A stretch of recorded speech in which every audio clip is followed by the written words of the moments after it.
Ini Bu, sekarang itu lagi rame. Jadi gini, kalau periksa kebidan kebidan A misalnya ya, itu dirujuknya ke rumah sakit swasta. Dengar-dengar ada fee-nya lah. Bener nggak sih Bu itu? Begini dok, Gimana? kalau masalah rujukan, Hmm. kita memang rumah sakit Sambabu itu kan rumah sakit kita, Oke. rumah sakit Pemda, Iya, apalagi iya. dengan rumah sakit sekarang yang luar biasa itu ya.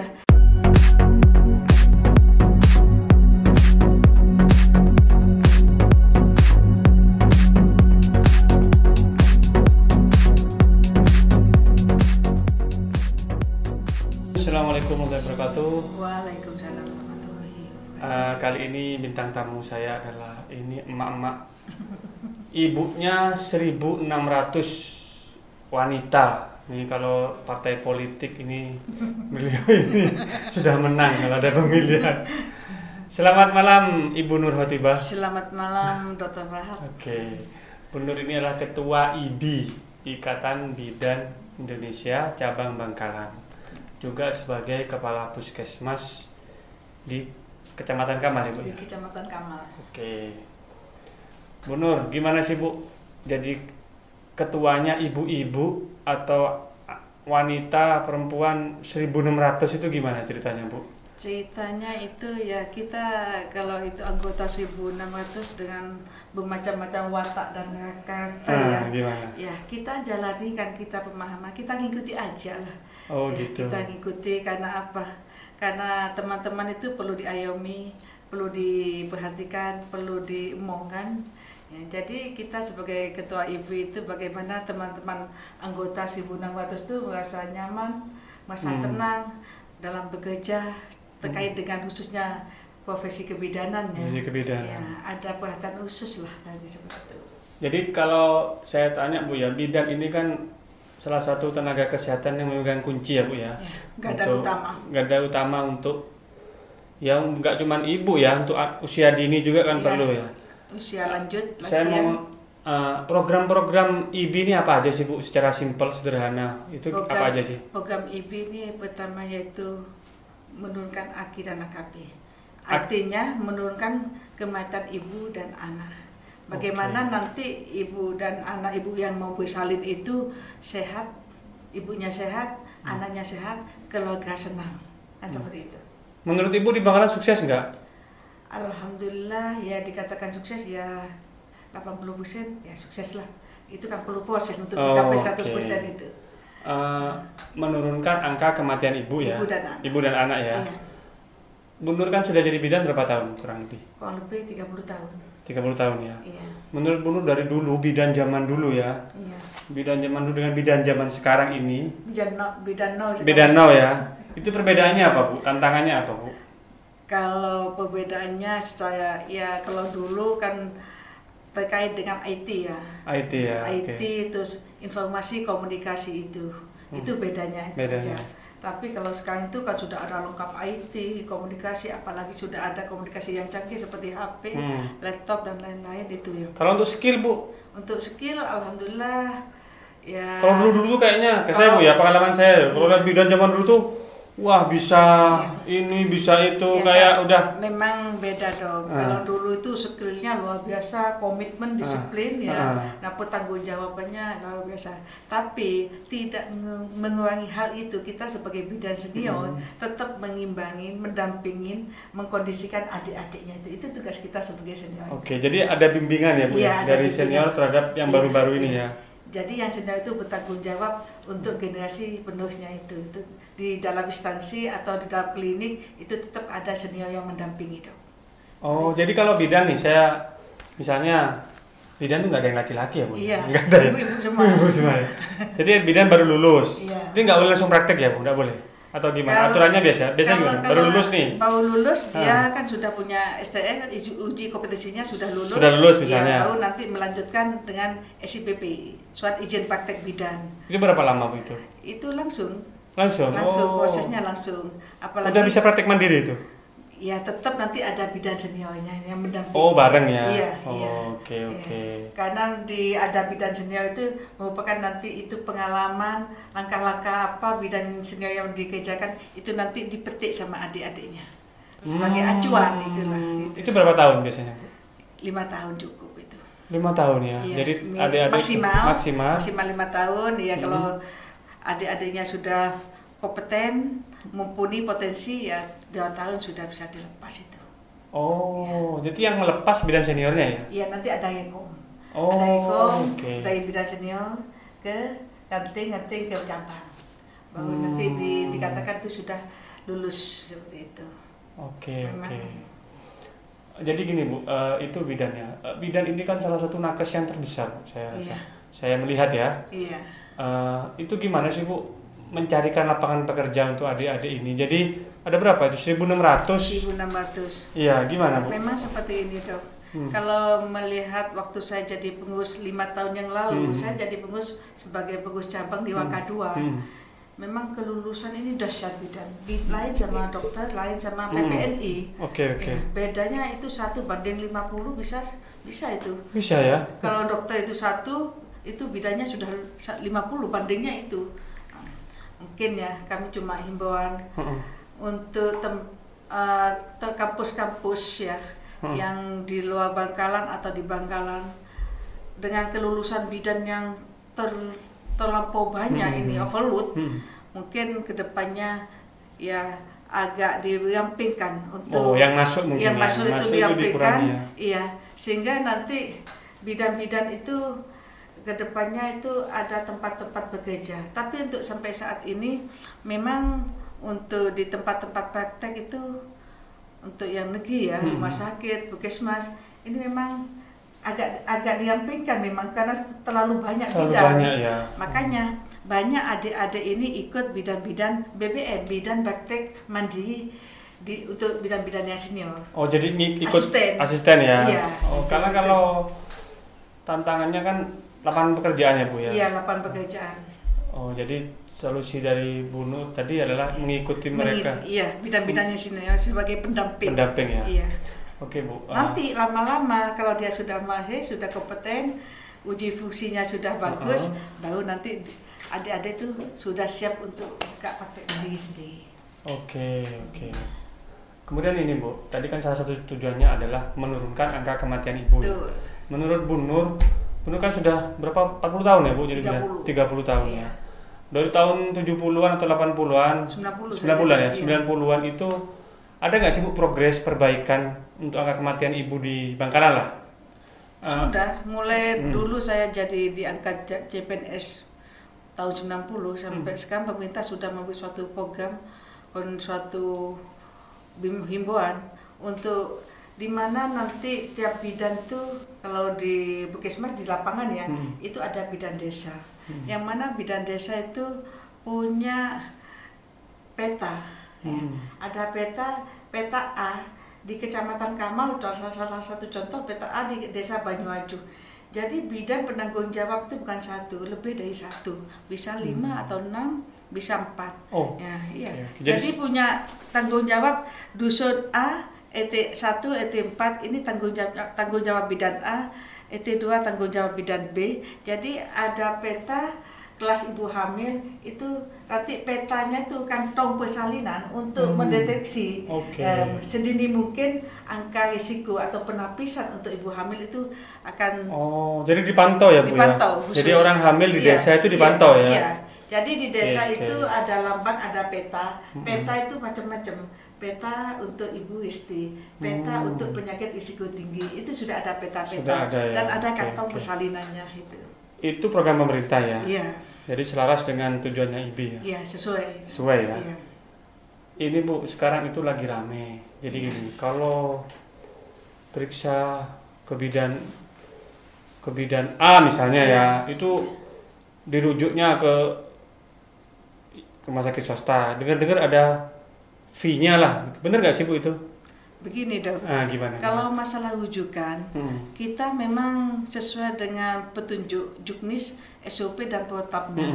Kita rujukannya berjenjang. Oke. Ya, Kalau umpama dari bawah itu Postu Polindes Puskesmas. Lah Puskesmas ini merujuknya ke rumah sakit berjenjang, apalagi kalau BPJS ya, maaf ya, BPJS ada rumah sakit tipe D. Di rumah sakit tipe D tidak sesuai apa alkesnya, apa sarana dan prasarana tidak memenuhi, itu ada risiko yang harus dikondisikan. Lalu rumah sakit tipe D itu yang merujuk ke rumah sakit Sambabu. Terkait dengan klinik, rujukan klinik itu konfirmasinya antara pasien, keluarga pasien dengan bidan setempat gitu. Itu pribadi berarti ya? Bukan masalah pribadi, bukan masalah pribadi seperti itu dong. Gimana? Iya, ini seperti ini. Si A ini keluarga yang mau bersalin ada risiko tinggi karena PIB, PIB karena keracunan kehamilan istilahnya. Itu mau dirujuk ke rumah sakit, disampaikan sama Bu Bidan si A ini untuk dirujuk. Ternyata pasien ini minta, Bu, saya nggak mau ke Samrabu. Saya minta tolong jangan dirujuk ke rumah sakit si A si B, saya mintanya ke klinik. Loh, ini fasilitasnya kita bidan tuh sudah memberi suatu promosi yang bagus pada pasien. Ini rumah sakit ini sudah bagus, tolong ini rujukannya sesuai. Enggak Bu, saya mintanya ke klinik A, klinik B. Padahal dia punya kartu BPJS loh Bu. Kalau dia punya kartu BPJS, itu bidan tetap mengarahkan ke rumah sakit negeri tetap ke rumah sakit. Walaupun umum tetap ke rumah sakit. Iya gitu. Tetap. Walaupun rumah sakit umum, pasien BPJS itu komunikasinya untuk konseling itu tetap ke rumah sakit Sambabu, tapi melalui rujukan nanti kalau BPJS ada rujukannya ditujukan kemana, rumah sakit tipe D itu Lukas atau Anda Medika kan. Nah, itu kena punya dilihat dengan nicknya itu kan. Tapi kalau itu pasien umum itu tetap bidan-bidan itu kami sampaikan untuk merujuknya sesuai dengan rujukan berjenjang juga. Tapi dikala menyampaikan komunikasi kadang-kadang ya pasien maupun keluarga pasien saya minta dirujuk ke klinik swasta. Nah kalau memang seperti itu, akhirnya bidan memberi suatu pernyataan untuk inform konsen bahwa itu permintaan pasien maupun keluarga sendiri. Jadi enggak bidan jangan ke RSUD, ke swasta aja, enggak kita, gitu ya? Enggak. Rumah sakit, maaf dok, rumah sakit Sambabu itu kan rumah sakit kita, rumah sakit Pemda, apalagi dengan rumah sakit sekarang yang luar biasa itu ya, kalau bukan kita yang mempromosikan, siapa lagi kan gitu. Ini rumah sakit milik kita. Iya. Jadi kadang gini Bu, teman-teman itu di bawah itu kadang-kadang pasien itu gini datang ke rumah sakit, itu kondisi sudah berat, sudah ini menurut cerita risiko, sudah risiko tinggi, sudah mohon maaf, tinggal meninggalnya lah, sudah ke klinik ini, terus ke rumah sakit sudah meninggalnya. Terus katanya ada beberapa teman itu bertanya, lu kok nggak kesini nggak boleh sama bidannya, itu nggak benar ya Bu ya? Insya Allah itu nggak benar ya. Kami nanti pantau ke depannya supaya tidak terjadi hal yang tidak merugikan isu-isu itu tidak keluar lagi. Isu mendapatkan reward dari setiap ngirim rujukan ke swasta itu nggak benar ya Bu ya? Nggak benar itu. Jadi untuk teman-teman tolong jangan percaya isu. Jadi ini langsung ketua IB-nya kita bertanya bagaimana prosedur rujukan. Kemudian ini Bu. Program IB nih Bu untuk anggota lah. Jadi untuk anggota apa yang mau Ibu sampaikan? Program untuk anggota untuk meningkatkan skill atau apa skill itu atau SDM ya gimana? Untuk meningkatkan skill dan SDM memang kita itu ada di organisasi cabang itu ada Waka 1 itu yang membawahi kepengurusan perpanjangan STE dan SIPB. Waka 2 itu untuk pelatihan dan pendidikan. Nah, pelatihan dan pendidikan ini memang kami agendakan ke depannya bagaimana dengan anggota 1.600 itu nanti SDM maupun skill dengan pelatihan wajib, karena di bidang itu dengan perpanjangan STE harus melengkapi 25 SKP. Nah, 25 SKP di samping itu kegiatan di luar gedung, dalam gedung juga pelatihan wajib dan pelatihan pilihan. Dan pelatihan wajib diantaranya itu MU itu ada 8 item yang isinya terkait dengan kebidanan, dan juga di item pelatihan pilihan yaitu APN untuk terus STIU dan juga pelatihan lainnya banyak itu. Jadi rutin ya Bu ya? Makanya kami sudah mengadakan dengan 1.600 itu sudah melakukan pelatihan MU yang wajib itu kurang lebih 650 ini. Tiap bulan sekali. Di era COVID ini gimana Bu? Pelatihan ini kan nggak bisa tatap muka kita. Apa solusinya nih? Solusinya itu kita mengadakan pelatihan Zoom ya. Webinar Zoom. Webinar ya Zoom. Iya, Oke, jadi itu. Jadi ini Bu Nur Hotibah ini. Kalau jadi ketua IB itu maksimal berapa kali Bu? 2 kali atau cukup sekali biasanya? 2 kali. 2 kali ya. Iya. Oh. Jadi Bu Nur Hotibah ini ketua IB mulai 2019 ya Bu? 19 sampai 24. Sampai 24. Ya mudah-mudahan bisa amanah apa sesuai dengan misi dan visi anggota yang kita tetapkan bersama itu. Ini Bu, satu lagi mungkin jadi pertanyaan terakhir saya. Itu kan saya pernah datang Bu ke acaranya IB itu. Itu kok ramai sekali Bu, 1000 berapa itu? 1.600. Gimana sih Bu itu kan namanya ibu-ibu ya? Ada yang emak-emak, ada yang masih muda. Itu gimana Bu mengatur dinamika organisasi itu loh Bu? Kalau di IB kan saya paling cuman berapa 100 orang yang aktif, paling cuma 20 orang. Kalau di IB ini kayaknya banyak. Dalam hal kegiatan lah, dalam hal kegiatan yang kegiatan resmi atau kegiatan yang non resmi lah, gimana untuk itu? Kegiatannya bagaimana kita membawahi 1.600 itu sangat simpel sekali. Oh, simpel ya? Simpel begitu. Kenapa? Karena saya kita punya Bu. kita ya itu masalah simpel, bukan suatu hal yang luar biasa, bukan. Kenapa? Kita di bawahnya punya ranting. Punya ranting. Dan di sini Bangkalan, pengurus cabang Bangkalan punya 5 ranting. Di antaranya yang ranting Bangkalan, ranting Kuanyai, ranting Belega, ranting 10 dan ranting Arus Bayar. Nah, ketua ranting dan pengurus ranting masing-masing ini yang mengkondisikan membawahi ranting masing-masing anggota-anggotanya. Nggak ada gesekan gitu. Sering nggak ada gesekan ya, mencuat gitu ada nggak? Kalau gesekan tuh ya biasa, tapi kita itu kan komunikasi, selalu komunikasi dengan pengurus cabang dan pengurus ranting bahwa kita mengadakan suatu pembinaan. Kita turun ke lapangan. Ada bidan yang nakal nggak sih Bu? Ada ya. Ya selama saya ini enggak baik-baik aja. Baik-baik aja. Nggak ada yang nakal. Kalau dokter saya ada yang nakal. Yang nakal itu mungkin karena minta perhatian aja. Setelah diperhatikan, tahu apa sih maunya, itu selesai kan gitu. Saya kira itu. Mungkin kasih. Bu Nur ada pesan-pesan untuk anggota mungkin di era COVID ini untuk teman-teman, mungkin silakan Bu. Untuk semua teman-teman anggota IB, baik itu yang ada di ranting 5 ranting, khususnya ranting Bangkalan, ranting 10, Kuanyai, Belega dan ranting 10. Kami mohon untuk semua anggota itu tetap jaga protokol kesehatan, dalam apalagi teman-teman bidan semua itu buka BBM, bidan praktek mandiri. Jangan lupa jaga kesehatan imun dan juga bagaimana melaksanakan tugas sesuai dengan protap dan SOP yang telah kita terapkan bersama. Karena bidan itu merupakan garda utama masyarakat dan kami titip bagaimana itu masyarakat turunkan AKI dan AKB. Artinya di sini menurunkan angka kematian ibu dan anak, karena menurunkan angka kematian ibu dan anak itu tanggung jawab kita sebagai bidan. Terima kasih, sukses selalu untuk teman-teman bidan, khususnya pengurus cabang dan pengurus ranting Bangkalan. Terima kasih Bu Nur, saya senang sekali ini kedatangan Bu Nur.